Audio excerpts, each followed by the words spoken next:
L'actualité locale et régionale en continu. Grand Lille TV, toute info.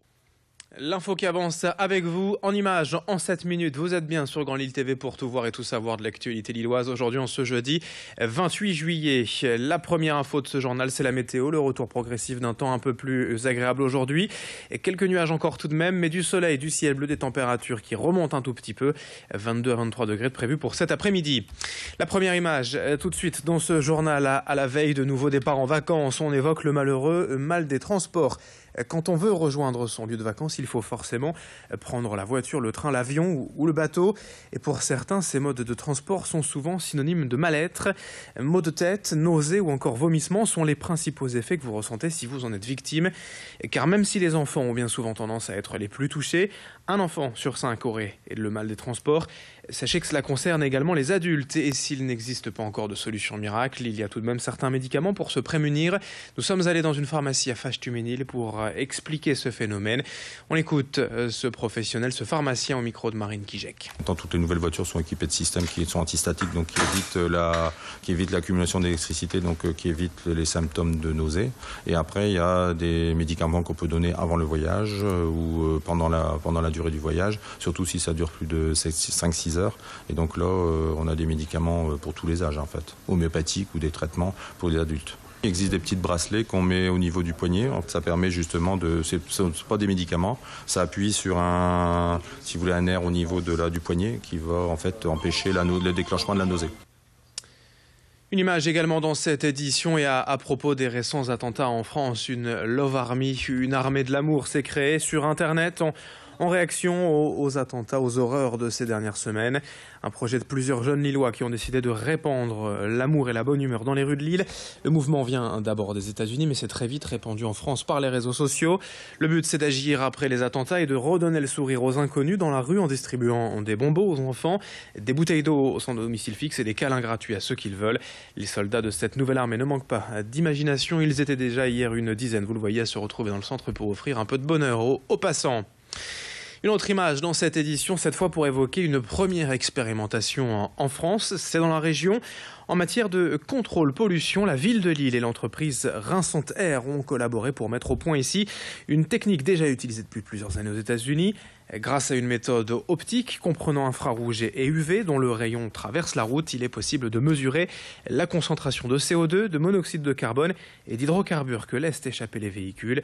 Et déjà plus de 500 en 1000 voitures et camions ont été scannés en un mois. Ces contrôles ont été menés en 4 points à Lille, boulevard Victor Hugo, boulevard Montebello, sur le pont de Flandre également rue du Réduit. Explication complémentaire à propos de cette innovation au micro de Marine Kijek. La surveillance de la qualité de l'air est faite au niveau collectif. Mais cette information n'est pas personnelle. Et là, l'idée, c'est de dire, là, on va faire une mesure qui est individuelle, parce qu'on va mesurer une personne et un véhicule avec son émission. Donc chacun va être propriétaire de son émission. Et en quoi ce changement, finalement, de dimension peut apporter des éléments pour influer sur le changement de comportement. Donc ça, c'est la grande question sur le volet de la sociologique de cette étude. Du sport aussi dans ce journal, à quelques jours désormais des Jeux Olympiques de Rio qui démarrent exactement le 5 août.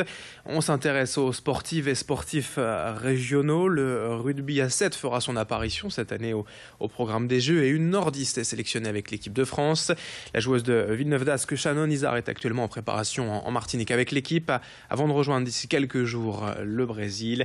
L'ailière de 23 ans a remporté, je vous le rappelle, le titre de championne de France il y a quelques semaines avec le LMRCV et elle représentera donc son club, la métropole lilloise et la région aux Jeux Olympiques. Le tournoi débute le 8 août pour l'équipe de France. En attendant, nous l'avons joint par téléphone. Je vous propose donc de l'écouter. Au rugby, on a besoin des coéquipiers, donc s'il n'y a pas une bonne ambiance, ça peut pas forcément bien se passer. Donc non, on est obligé d'être soudés pour pouvoir avancer, quoi. Et il y a 3 nations majeures avec l'Australie d'abord, ensuite la Nouvelle-Zélande et après le Canada. On a vraiment hâte d'y être et hâte de commencer cette compétition. Je suis un peu une nordiste d'adoption et justement, j'essaie de rendre l'appareil en représentant au mieux que je peux cette région. Et c'est une fierté. On sent qu'il y a des gens qui poussent derrière. Donc non, c'est vraiment génial. Et pour finir cette édition, reportage dans le quartier du Blanc-Four à Ronc, où un centre médical et paramédical situé rue de Lille propose à la location 6 cabinets modulables. Les anciennes tours de séchage de poterie rénovées en commerce et loft. L'espace Blanc-Four est déjà occupé par une dizaine de cabinets. Toutes sortes de spécialités médicales sont déjà représentées. Et l'objectif est de créer une synergie entre professionnels dans un espace entièrement dédié à la santé et au bien-être. L'espace Blanc-Four est équipé d'un parking de 70 places, d'un accès pour personnes à mobilité réduite, d'une salle d'attente et de repos avec cuisine équipée. Il est surtout situé dans un quartier en pleine mutation où réside aujourd'hui un tiers des habitants de Ronc. Présentation avec l'un des responsable du projet au micro d'Alison Pelotier.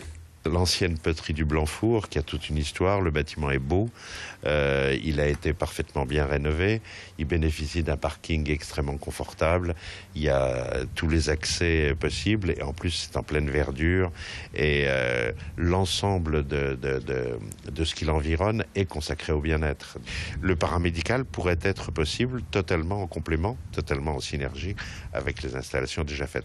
C'est là où l'intelligence d'un médecin qui montrait le projet est une chose effectivement intéressante. Et ça peut être des médecins indépendants à condition qu'ils s'organisent pour faire cela ensemble. Et c'est la fin de cette édition. Tout de suite à suivre les prévisions météo sur Grand Lille TV. Excellente journée à toutes et à tous en notre compagnie.